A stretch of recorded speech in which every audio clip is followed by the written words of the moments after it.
The Honorable Finance Minister has made a mockery of the people of India in this union budget by doing absolutely nothing. Whatever little changes are there are regressive and ill thought out.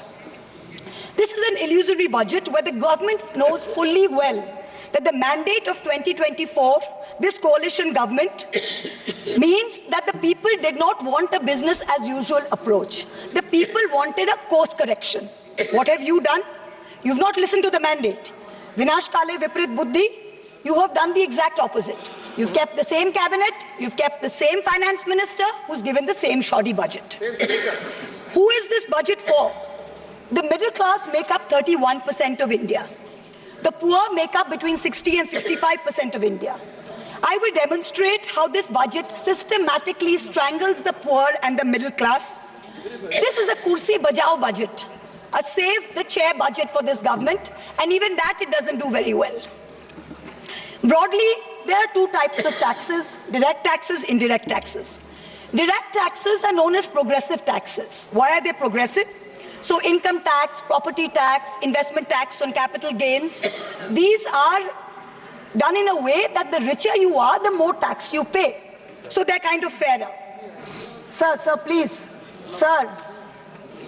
Sir, you're a chairperson. What is it? Indirect taxes are regressive because everyone from the richest billionaire to the poorest laborer is paying the exact same tax.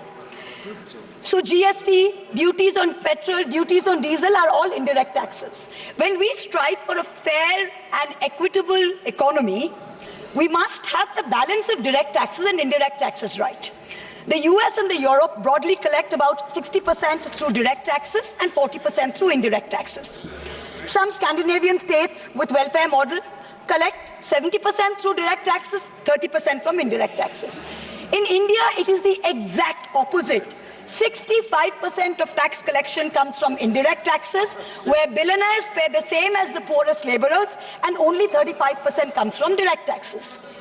Even within the direct tax bracket, for the first time in our country's history, salaried professionals and the middle class are sharing a greater tax burden than rich corporates. The middle class is contributing 55% of direct income taxes under this government, up from 38% under the UPA. The richest corporates in India today contribute only 45% of direct taxes.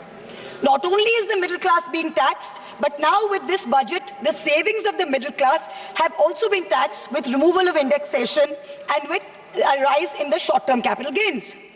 There is 18% GST levied on life insurance and medical insurance products. The Honorable MOS Finance yesterday, on Monday, told this House that the government has collected 8,263 crores as GST on health insurance for the fiscal year 23-24 alone.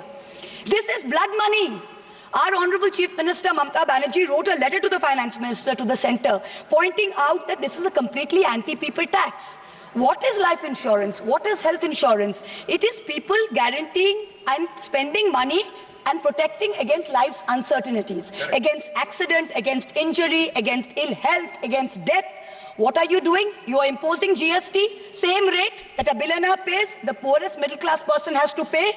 So people are deterred from taking out new policies. People are deterred from continuing existing insurance. This should be removed at the earliest.